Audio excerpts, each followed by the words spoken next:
Today we're going to be doing leg day, lower body day. As all of my other beginner workouts, we're going to be doing 35 sets and 12 reps. I do want you guys to focus on body weight only. If you're a beginner, hold very light dumbbells if you feel like you're strong enough for it. But I want your form to be really good for all of these moves before you add any dumbbells at all. So I need you to think about your form. You may even need to video it and send it to me, see how you're doing with your form. But your form has to be 100% perfect to do these moves with a dumbbell. So typically the first few weeks or the first few times you do this workout, you will be doing body weight only. Then you can add dumbbells. So I will show you how to do it with both. So our first move is going to be a sumo squat. I'll show you how to do body weight first and then we'll add dumbbells. So you want your your toes to be pointed outward and you want your feet to be further than hip distance. And when we sit down, we're going to sit straight down. I don't want your top of your body doing this or going too far back or going into this like squat position, okay? We're going to be going straight down with our chest up. If you have words on your shirt, I want to be able to see the words on your shirt. So you come straight down and we don't have to go all the way down like that. Like that's not necessary of a sumo squat. It is working your inner thighs, your outer thighs, and actually your calves. So what I want you to do is push all the weight into your heel as you go down and push weight into your heel to come up. So I want you to focus on staying straight up. If the further you go down, you do like this, then you're going too far down and your hip mobility needs work.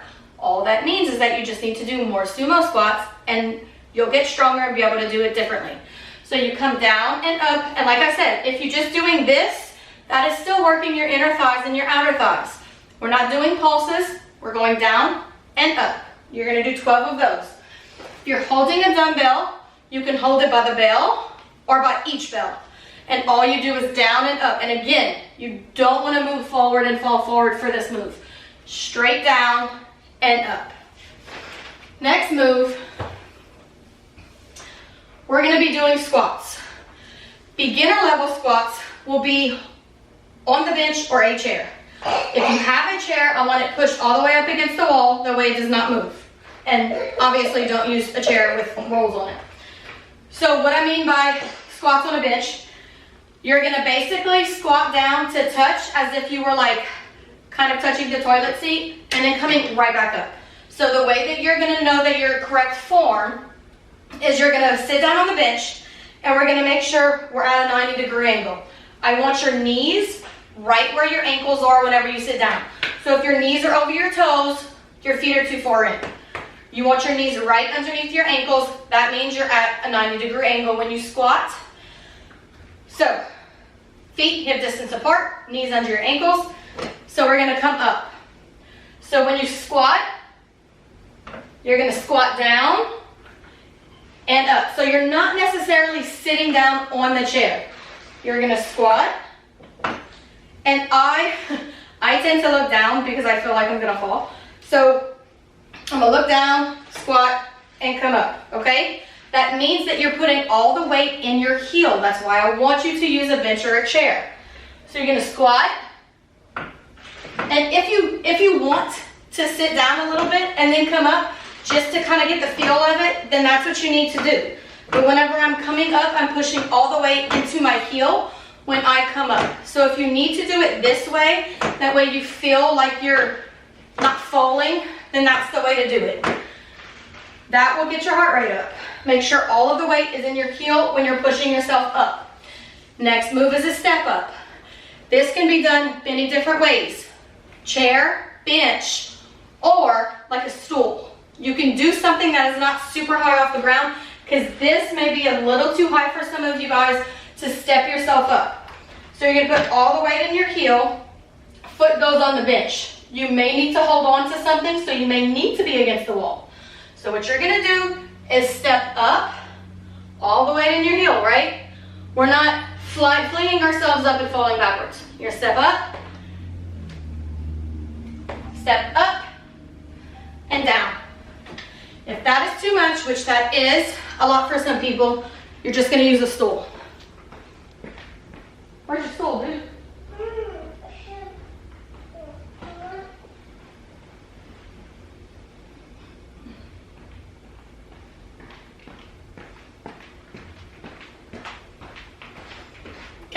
stool step ups. I'm not putting it against the wall because I'm gonna put it on my mat and it's not gonna move, but that is probably what you need to be doing, is putting it against the wall. Your whole foot needs to be on the surface or you're gonna fall. I want all the way in your heel. So we're stepping up and down, up and down. So that's basically what that was. That may be a little bit intermediate to advanced. This might be more beginner for some of you guys. So go ahead and just use something like this. And you're gonna do all on one leg and then the rest on the opposite leg. Okay, next, I would prefer you guys to have weights for this move. So my 12s, we're gonna do calf raises. So your feet hip distance apart, and all you're gonna do is come up onto your toes for calf raises. Very simple. Okay, next move, I'm gonna take this block. It doesn't have to be that. It could even be a stool. So I'm gonna show you how to do both. So we're gonna take the block, I'm actually gonna put it upwards. You could even use a dumbbell. So you're gonna stand. My left foot is gonna be even with the block because we're taking this foot and coming over like this. So if you're too far this way, then you're gonna fall. So we're gonna put that even, foot on this side, you raise it, and you're just gonna toe tap the other side. You may need to do this, you may need to do this, you may need to hold on to the side of the wall, whatever you need to do for balance. But this is engaging your lower abdomen. So if you do not have core strength, you're probably going to feel kind of wobbly. So make sure you engage that core and you zip up. So that is with the block. With the step, pretty much the same thing. So you're gonna go up. Now this is a little bit higher off of the ground, so you're gonna feel your quad a little bit differently than the block. But up and down, that's all you do for that one. Then you're gonna switch and do the other leg on this set. I want you to do both legs on the first set. Okay, last move, we're gonna do standing step backs. So let's move all this out of the way. So what you're gonna do is kind of hinge, I want you to hinge just a little bit. All of the weight is in your heels, and we're just gonna step back.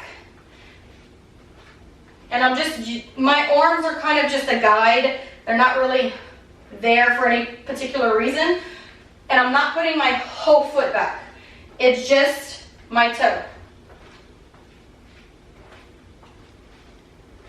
Okay, and that's step backs. So you're gonna do these moves for 3 to 5 sets. This one probably is best to do 3 since you're staggering your legs with all of the other different moves. But this is lower body day.